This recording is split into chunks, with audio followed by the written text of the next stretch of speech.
हरियाणा विधानसभा budget सत्र के आखिरी दिन कांग्रेस के विधायक नीरज शर्मा ने सदन में फरीदाबाद नगर निगम में भ्रष्टाचार का मामला भी उठाया। उन्होंने भ्रष्टाचार के आरोपियों पर उचित कार्रवाई न होने के कारण एक अनोखा प्रण लिया है। कांग्रेस विधायक नीरज शर्मा ने कहा कि सरकार बताए कि फरीदाबाद में घोटालों के दोषियों को सजा कब तक मिलेगी। उन्होंने कहा कि जब तक सजा नहीं मिलेगी तब तक वो जूते नहीं पहनेंगे, सिले हुए वस्त्र भी वो धारण नहीं करेंगे और इस बार आश्वासन नहीं बल्कि एक्शन होना चाहिए।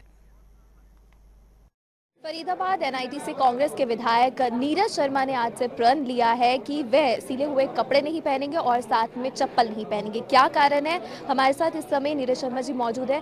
सर, क्या कारण है कि आपने ये प्रण लिया है कि आज से आप सिले हुए कपड़े नहीं पहनेंगे और साथ में चप्पल नहीं पहनेंगे? नमस्कार जी, देखिए हमारे शहर का बड़ा बेड़ा गर्क हो गया पिछले 7 साल के अंदर। भ्रष्टाचार के अंदर अखंड सरकार डूबी हुई है और सबसे बड़ी हैरानी की बात होती है कि सरकार के संज्ञान में मामला लाया जाता है, उसके बाद सरकार कार्रवाई नहीं करती। वो बड़ा दुख होता है। सिर्फ सरकार जांच खेल रही है, चिट्ठी खेल रही है और भ्रष्टाचारियों पे कोई एक्शन नहीं ले रही। मैं जिस दिन से विधायक बना मैंने एक चीज़ सरकार के संज्ञान में लेके आया, चाहे अफसर हो, चाहे मंत्री हो, चाहे मुख्यमंत्री हो, चाहे मुख्यमंत्री जी का कार्यालय हो। आज तक एक चूहिया के खिलाफ कार्रवाई नहीं करी इन्होंने, एक चूहिया के खिलाफ भी कार्रवाई नहीं करी। आज दुखियों के, तंगों के जब मैंने प्रश्न लगाया उसका भी गोलमोल जवाब दिया। प्रश्न में आ रहा है कि विजिलेंस ने एफआईआर की सिफारिश कर दी, फिर क्यों रुक रहे हो? कितनी जांचें कराओगे? स्टेट में विजिलेंस के ऊपर क्या है? और उसके बाद ना आप एफआईआर दर्ज कर रहे, ना भ्रष्टाचार अधिकारियों को अंदर दे रहे।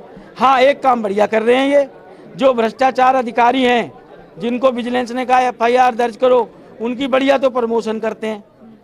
प्रमोशन के बाद इंतजार करते हैं अधिकारी रिटायर कब हो, और जब वो अधिकारी रिटायर हो जाए, अभी हमारे यहाँ वार्डबंदी का काम चल रहा है, फिर ये इस चक्कर में रहते हैं कुछ रिटायर्ड आदमी को कैसे काम दिया जाए वार्डबंदी का। इससे ज्यादा भ्रष्टाचार का नमूना कहीं हो नहीं सकता दुनिया के अंदर। कौन कौन से भ्रष्टाचार को लेकर आपने आवाज उठाई? देखिए, एक तो भ्रष्टाचार बहुत बढ़िया, भूतो ना भविष्यति, हिंदुस्तान छोड़ो कहीं पर भी नहीं होगा।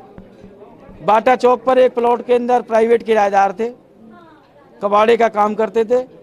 मैंने प्रश्न भी लगाया, मैंने कहा मुझे उस पॉलिसी की कॉपी दे दो। उन प्राइवेट किराएदारों को सरकारी जमीन दे दी 1991 के रेट पे। हटाए अब है वो 1-1.25 साल पहले। भाई, सरकारी जमीन पे कब्जा है, उसके बदले में जमीन दे रहे हो, वो तो समझ में आती है। खोरी गांव उजाड़ दिया भूमाफियाओं के चक्कर में। बड़े लोगों पे कार्रवाई नहीं हुई, गरीब लोग ला दिए सड़क पे। उनको जगह मिले, सुप्रीम कोर्ट मॉनिटरिंग केस है, उस पे तो आज तक कोई एक्शन नहीं हुआ। पर उन प्राइवेट लोगों को सरकारी जमीन दे दी, कौन से खाते में दे दी? भाई क्या पॉलिसी है? हमें भी तो पॉलिसी की कॉपी दिखाओ। 1991 के अलॉटमेंट रेट पे दे रहे हो, जमीन आज दे रहे हो, अलॉटमेंट का रेट 1991 का चलेगा। क्यों चलेगा? रेलवे की पटरी खा गए कि प्राइवेट आदमी कॉलोनाइजिंग कर रहा था, उसको फायदा हो जाए।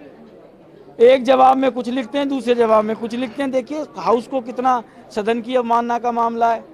तीसरा, हार्डवेयर चौक से प्याली तक की रोड टेंडर हो गया 100 करोड़ का, उसके बाद इसको वर्क ऑफ स्कोप चेंज कर रहे हैं। बच्चे की मौत हो गई सचिन शर्मा की बल्लमगढ़ विधानसभा के, कौन है उसकी मौत का जिम्मेदार? 200 करोड़ के काम पी गए, एक ईंट नहीं लगी मौके पे।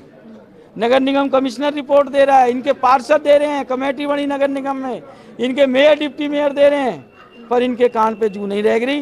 बिल्कुल अखंड भ्रष्टाचार में डूबे पड़े हैं।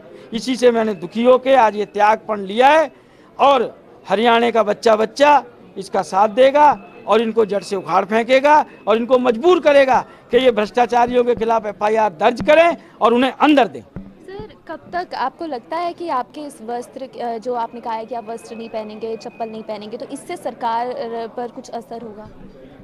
क्यों नहीं होगा जी? नहीं होगा। बेशर्मों की तरह करते रहो राज।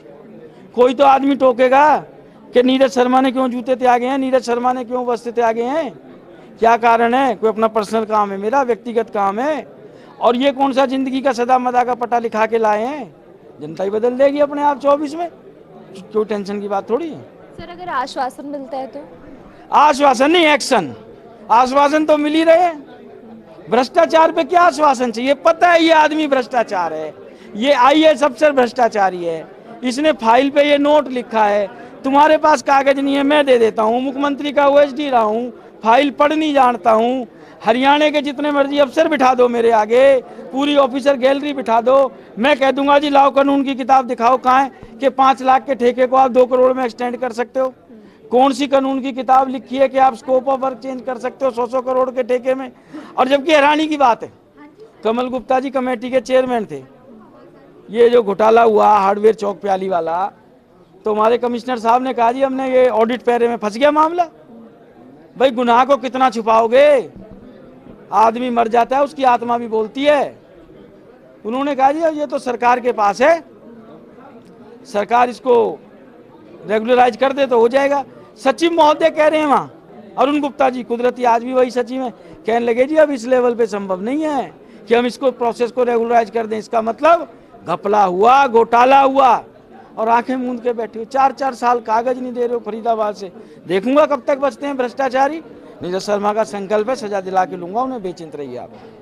बिल्कुल, तो आपने सुना, इनका कहना है कि इस बार आश्वासन नहीं, एक्शन चाहिए और जब तक एक्शन नहीं होता तब तक वह सिले हुए वस्त्र और चप्पल नहीं पहनेंगे। चंडीगढ़ से कैमरा पर्सन अभी यादव के साथ कविता सैनी, जनता टीवी।